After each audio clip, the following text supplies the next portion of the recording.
to say a few words for us. Mr. Kanwar Hussain Bor, could you please come up on stage and say a few words for us, please? Thank you very much for that introduction. Assalamu alaikum wa rahmatullahi wa barakatuh to all you distinguished teachers as well as our distinguished guests today as well.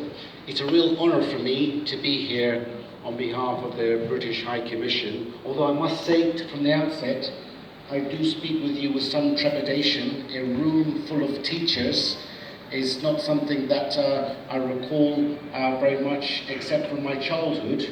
And if I'm being very frank with you, I spent my formative years studying and growing up in Iran. And when I think of teachers back then, I must admit that I had a lot of dread of teachers because, as some of you may know, it's a country with corporal punishment. And if I'm being very honest, I wasn't the best behaved boy, so I didn't have the best experiences with teachers when I was very young.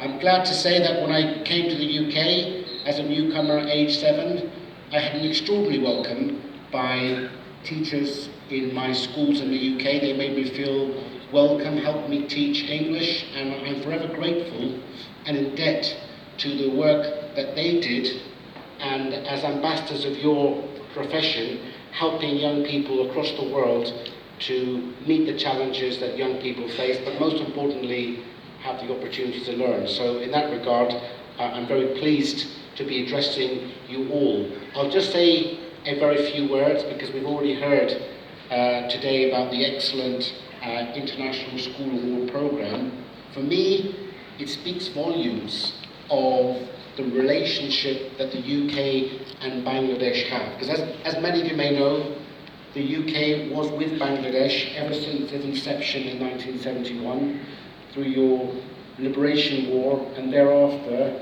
the UK was with you and was the first country indeed to host the father of the nation, Sheikh Banda Bandhu, when he arrived in London as a de facto leader. However, that relationship is not just born out of history.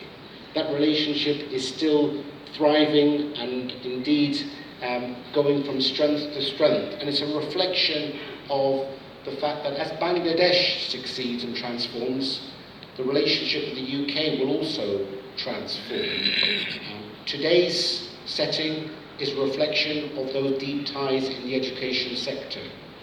I'm struck by the fact that at any given time there may be at least 200,000 people in Bangladesh who have experienced UK education in one way or another, be it through studying the UK education system here at school or going overseas to study in the UK, as indeed our esteemed guest, our speaker, the Deputy Education Minister, went to the UK and studied there. And I'm very proud of that, because every day I meet people who have studied in the UK, but are here in Bangladesh, contributing, giving a lot back, and you yourselves are a living embodiment of that.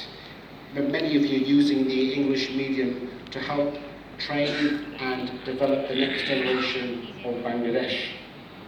On the final few words, I should add that most recently we have, over the last 5 years or so, helped to train and support at least the education of at least 100,000 teachers through developing the curriculum to help train teachers. This is a DFID-sponsored program.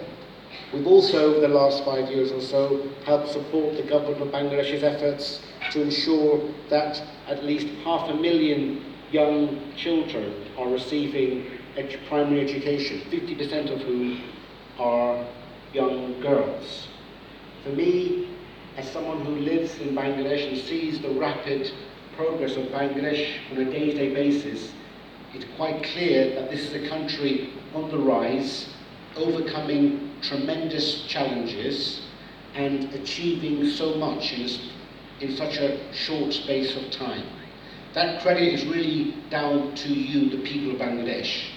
However, I want to reassure you that the UK is a partner for you in your journey. We are here to support you as we were from your inception in 1971. And moving forward, as you look to increase your development and you look to transform your education sector and your industrial capacity, I'm struck by the fact that this is going to be a knowledge-hungry country. People who are keen to learn the best that can be taught in the world.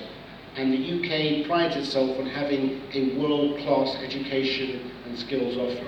And in that regard, I want to reassure you that we are here to support you in that journey to ensure that you can realise your full potential.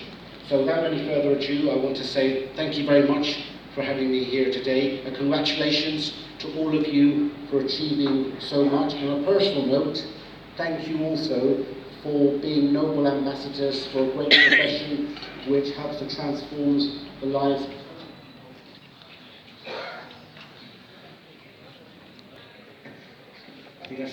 I think that was my cue to stop talking then. So I'm going to once again thank you so much for having me, and wish you all the best for your onward journey. Thank you.